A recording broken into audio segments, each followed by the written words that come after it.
Now I've watched a couple of videos on YouTube with some painters that they're not really painters, but they're trying to paint their house. They're kind of amateurs. And I thought, well, maybe I'd just make this video to show common sense on the ground, how, what, where, why, and when, that we use these paintbrushes. Now, I'm a house painter. Now, believe it or not, house painters actually use, these are small brushes that you can buy 4 or 5 to a set. They're for house painters. We use them in certain areas, like next to, say like next to a fireplace that has brick that goes right into the wall, and things have to be contoured just perfect. So we have little brushes that we can use on it if you want to get picky.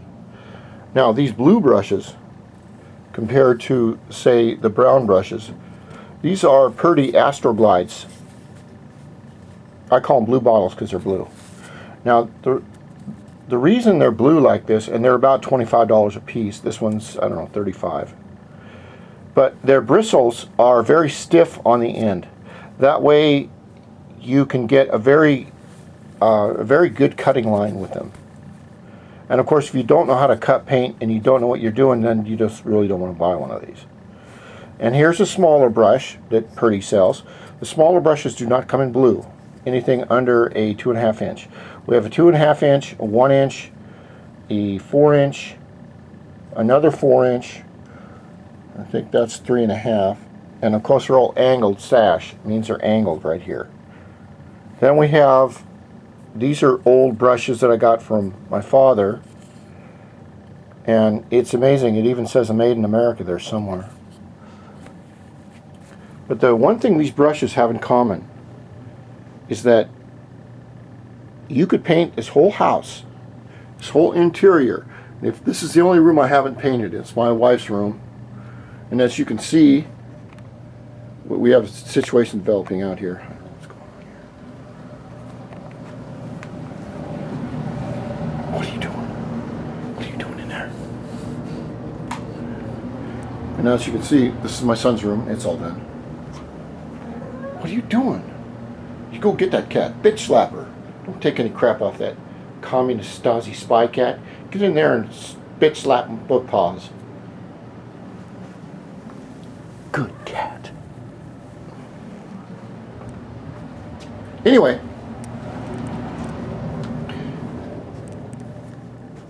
the object of the brush is to put the paint on the object, not on the wall you're going to paint. Let's say it's a wall. That's what it's there for. Each of these brushes holds a certain amount of paint. Okay? Now, in order for these brushes to hold the paint, this is how we do it. Like I said, I could paint this whole entire house with this right here. It'd just take me a lot longer. But the biggest brush isn't the best brush.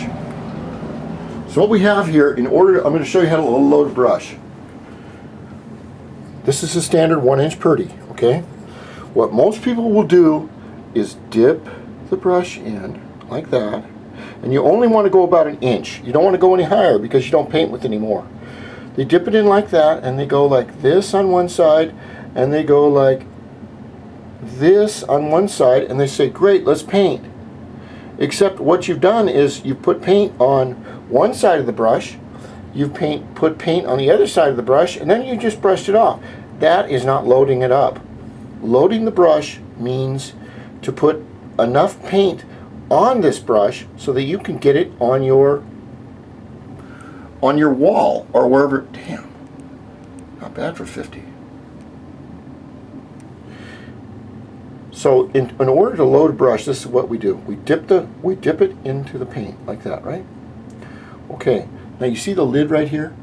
I'm going to go that right over to the lid, and what I'm doing now, this is what loading the brush means. You take it against a hard surface like this with paint on it, and you tap it. Okay, now what I'm doing right now when I'm tapping this, I am pushing the paint up in between all the ferrules. I am loading this brush up with 3 or 4 as much times paint as you think you have. Now if you go and take off here and here, you've got a shitload of paint in there. Okay, and that's what you want. You want paint on the brush to put on the wall or whatever you're doing. Then I'm going to wash that off. And that's going to be part of our next video, will be how to clean a brush properly, or how to bring an old brush back to life. Because a lot of people do not know how to clean brushes. We'll go over here. You can see all my beautiful work, all done with a 4-inch roller. All of this is done now, but we're gonna concentrate on paintbrushes here, right, for this second. All this has been done, all done with a 4-inch roller and about 1 roll of tape. Now, in order to clean a brush, I have 2 brushes here. This was probably a year old, and it was done in the hot heat of the summer. And we're going to see how to bring this right back to new.